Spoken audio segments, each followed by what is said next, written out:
Bom dia, hoje nós vamos falar brevemente sobre os aspectos genéticos e epigenéticos do autismo. Nosso grupo é composto por Amanda Xi, Fernanda Fernandes, Lívia Neves, Juan Ricardo, Lucas e Jorge e Pedro Caetano. O autismo como um espectro. O autismo é classificado como um transtorno de neurodesenvolvimento e não é degenerativo. Durante muito tempo, recebeu diferentes nomes e subclassificações, dependendo de sua expressão. A partir de 2013, com a quinta edição do DSM, todas as expressões de autismo foram incluídas numa mesma categoria, transtorno do espectro autista ou simplesmente TEA. A substituição foi necessária para abarcar todas as variedades que o transtorno pode se expressar, de casos mais leves até os mais severos. Por conta de sua complexidade, o símbolo do TEA é uma fita estampada com quebra-cabeça. Algumas das nomenclaturas que caíram em desuso após a unificação sobre um único termo guarda-chuva são autismo infantil precoce, autismo infantil, autismo de Kanner, autismo de alto funcionamento, autismo atípico, transtorno global de desenvolvimento sem outra especificação, transtorno desintegrativo da infância e transtorno de Asperger. Apesar da dissolução das nomenclaturas, alguns portadores e suas famílias ainda utilizam-nas para explicar sua condição para as pessoas à sua volta. É o caso, por exemplo, da ativista pelo meio ambiente Greta Thunberg e o empresário Elon Musk. Eles declaram possuir a síndrome de Asperger para explicar publicamente que possuem um tipo de autismo leve. Bom, agora falando um pouco sobre os critérios diagnósticos e as características essenciais do transtorno do espectro autista podem ser avaliadas por dois critérios principais, sendo o critério diagnóstico A, voltado para o aspecto social, relacionado à comunicação e interação, sendo representado pela dificuldade de iniciar, responder e compreender conversas, manter relacionamentos, evitar o contato visual prolongado, a dificuldade de coordenar a expressão de emoções, além da fala reduzida, deficitária ou ausente.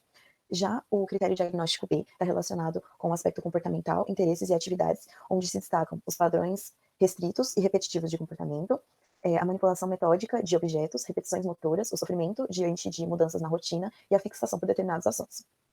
Bom, os indivíduos que se encontram dentro do espectro ainda podem apresentar condições clínicas associadas, como, por exemplo, deficiência intelectual, epilepsia, TDAH e algumas síndromes e transtornos neurológicos. É importante ressaltar que nem todos os sintomas são expressos ou observados. Bom, conforme os critérios que eu citei anteriormente, os indivíduos podem ser classificados em 3 graus, sendo o grau de autofuncionalidade representado por pequenos prejuízos na comunicação, hiperfoco em interesses específicos e problemas de planejamento e organização, e os indivíduos necessitam de apoio baixo, digamos assim. Já no grau de média funcionalidade, os indivíduos apresentam habilidades sociais limitadas aos seus assuntos de interesse, perdas moderadas na fala, dificuldades em se adaptar a mudanças na rotina e manter contato visual, além de não entenderem a linguagem não verbal e necessitam de um apoio substancial.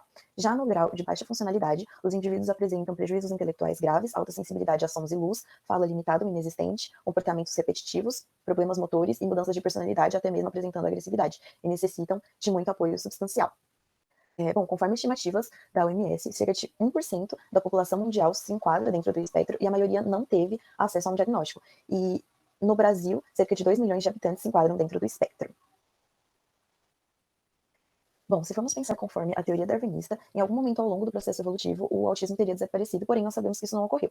De acordo com estudos realizados em 2017 pela Universidade de Yale, algumas variantes genéticas frequentemente associadas ao autismo podem estar relacionadas à inteligência. Isso porque um gene que é deletério em algumas pessoas pode se manifestar positivamente no intelecto de várias outras. O transtorno do espectro do autismo, ele é multifatorial e ele é poligênico. Os fatores ambientais e genéticos vão influenciar na expressão do transtorno e também não é o único gene que vai determinar o transtorno, mas vários genes diferentes. A Science Foundation é uma associação especializada no autismo e ela já identificou mais de 1.000 genes relacionados, alguns com mais relevância que outros, mas todos com certo grau, e eles estão listados no site oficial. Em 2019 foi realizada uma pesquisa muito importante em mais de 5 países, Austrália, Dinamarca, Israel, Suécia, com mais de 2 milhões de indivíduos e 22 mil casos de autismo, 49% feminino e 51% masculino. O que foi concluído nesse trabalho? Que o risco genético ele está em 97% dos casos, e o risco ambiental em torno de 3%. Esse risco genético ele pode ser hereditário ou não. Em 80% dos casos, ele é hereditário, ou seja, ele é herdado dos pais. Mas isso não significa que os pais são autistas. Eles podem ter o gene inativado e passou para o filho, no caso. O restante, ali, os 19%, são alterações somáticas, são eventos novos que acontecem com o indivíduo. Mas também são genéticos, né?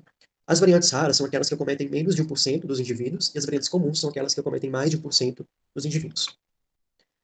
O modelo de Copo foi um modelo que foi realizado para compreender melhor a genética do autismo. Nele, é possível enxergar a multifatoriedade, que a gente tem os fatores ambientais, que é o círculo rosa, e as variantes genéticas, que a gente tem a comum e a rara. E o tamanho do círculo ele vai representar a penetrância, a relevância desse fator para a genética do indivíduo. Então, a gente tem um exemplo aí, que é o pai e a mãe que não apresentam autismo, mas eles carregam alguns variantes, né? O pai ele tem uma variante comum, a mãe tem uma variante rara, os fatores ambientais também ali no pai, um na mãe, e eles têm 4 crianças. A criança 1 e a criança 4 vão apresentar o autismo. Por quê? Para apresentar o autismo, no desenho, eles se relacionaram com a ultrapassagem dessa linha tracejada, que está tangente ao corpo. A criança 1, por exemplo, ela apresentou a variante comum do pai, que é a C, ela teve a variante rara da mãe, que é a, os fatores ambientais também ali contribuindo, então ela apresentou o autismo. A criança 2 e 3 não apresentaram, apesar de também carregarem algumas variantes, e a criança 4, se vocês perceberem, ela apresentou uma variante rara, mas que não é a da mãe, é uma variante nova, é um evento novo. O transtorno do espectro do autismo no sexo feminino foi representado da seguinte maneira no modelo de copo. Os dois primeiros copos, tanto o masculino quanto o feminino apresentam as mesmas variantes, e a mesma quantidade, a mesma penetrância. Só que o masculino, ele teve o autismo e o feminino não teve. Por quê? Para o feminino ter o autismo, ele precisa de uma penetrância maior ou de quantidades maiores de variantes. Por isso que o copo da mulher é representado de um tamanho maior. Então, aqui ela é mais tolerante ao transtorno do espectro do autismo. Entre as doenças e os transtornos que também têm genes associados com o autismo, estão o TDAH, com 81%, o transtorno positivo desafiador, com 46%, o de ansiedade, com 42%, e o de conduta, com 12%. O exame mais adequado é o exoma, que vai avaliar as alterações nos exons, onde estão presentes 85% das alterações genômicas que a gente conhece. Além disso, é muito importante para garantir a integridade do indivíduo, a qualidade de vida e avaliar as recorrências futuras na família. Pensando agora como o ambiente a que os pais estão expostos podem influenciar epigeneticamente o genoma do feto ou dos gametas, de modo a suscetibilizar a futura criança a desenvolver certos transtornos, dentre os quais o transtorno do espectro autista. Há, no primeiro plano, impactos intergeracionais, que se referem tanto a influências diretas no ambiente intrauterino, decorrentes da exposição da mãe a toxinas, por exemplo, ou influências um pouco mais indiretas, decorrentes da alteração do microbiota materno, também por fatores ambientais. Mas os aspectos em que o artigo se centra são as influências, sobretudo, transgeracionais, que dizem respeito a elas que impactam epigeneticamente os gametas de homens e mulheres. O artigo, primeiro se defronta com um fato, que ele vai tentar elaborar hipóteses para responder, que é de um aumento bastante substancial de uma série de transtornos, como depressão, déficit de atenção, ansiedade e o próprio autismo, a partir dos anos 2000, acompanhados em um aumento sensível no índice de suicídios. E para tentar explicar a razão desse aumento, eles botam a hipótese de que talvez pudesse haver algum componente epigenético que tenha influenciado isso. Para isso, ele pega, nesse primeiro gráfico, como vocês podem observar, que se refere ao consumo de drogas em colegiais desde 1976 até 2018, como é possível ver, praticamente em todas as drogas, especialmente maconha e nicotina, há um pico de consumo durante os anos 70 e 80. Fator que, somado à exposição a outras toxinas, como, por exemplo, agrotóxicos, a uma pauperização da dieta em decorrência da ingestão cada vez mais frequente de alimentos ultraprocessados, com quantidades elevadíssimas de gordura e de açúcar, o início de uma verdadeira epidemia de obesidade e, enfim, uma configuração política, social e empresarial que induz um estresse muito maior no cotidiano, poderia, especula o autor, ter suscetibilizado, aliás, modificado o cérebro desses adolescentes, sobretudo impactando as vias sinápticas do sistema límbico e de vias de recompensa, de modo a alterar o funcionamento cerebral e, por desdobramento, o controle e a integração corporal. Essa mudança, especula o autor, poderia ter gerado, seja por uma via diretamente neural, hormonal ou exossômica, uma alteração epigenética no genoma dos gametas, implicando em futuras crianças, nascidas a partir do ano 2000, com uma propensão maior a desenvolver uma série de transtornos. Há pesquisas feitas em modelos animais, de ratos, que corroboram essas teses. Então, por exemplo, ratos machos expostos a toxinas, a obesidade induzida, a uma dieta extremamente pobre em termos nutricionais e também a situações de estresse, tenderam a ter filhos com um maior índice de desvios comportamentais e problemas de comportamento. E isso foi associado à maior presença nos gametas desse rato de certas marcas epigenéticas, que eram microRNAs, que não são codificadores, mas que participam do processo de regulação da expressão proteica. Eles determinam a quantidade de proteína que vai ser codificada a partir dos RNAs mensageiros. Mas vale frisar que os resultados são ainda absolutamente preliminares e que você tem muito pouca certeza acerca da validade dessas teses e do impacto real que elas possam ter representado para esse aumento. E também se conhece muito pouco acerca dos mecanismos subjacentes que poderiam estar desenvolvidos. Além disso, modelos preliminares expostos no próprio texto tendem a mostrar que o autismo, dentre todos os transtornos, tende a ser aquele que é menos afetado pela variável do ambiente paterno, mostrando que talvez a epigenética não seja, a influência epigenética, pelo menos não nesse âmbito, seja tão influente para o desenvolvimento desse transtorno. Então, o transtorno do espectro autista não é degenerativo, o que possibilita uma aprendizagem e compensação ao longo da vida. E, segundo a Associação Americana de Psiquiatria, a terapia que possui mais evidência de eficácia é a terapia de intervenção comportamental, que nada mais é que essa ampliação do repertório comportamental. Então, isso visa uma melhor socialização, uma maior inclusão escolar e uma maior felicidade tanto quanto pessoal quanto familiar. E 3 agentes são fundamentais para, enfim, gerar uma maior qualidade de vida para os jovens e crianças dentro do espectro, que são o psicólogo, claro, a família e as escolas. Então, o papel da família é muito simples, que é basicamente conseguir identificar esses sinais de autismo e começar o tratamento, entre aspas aqui o tratamento, o mais cedo possível.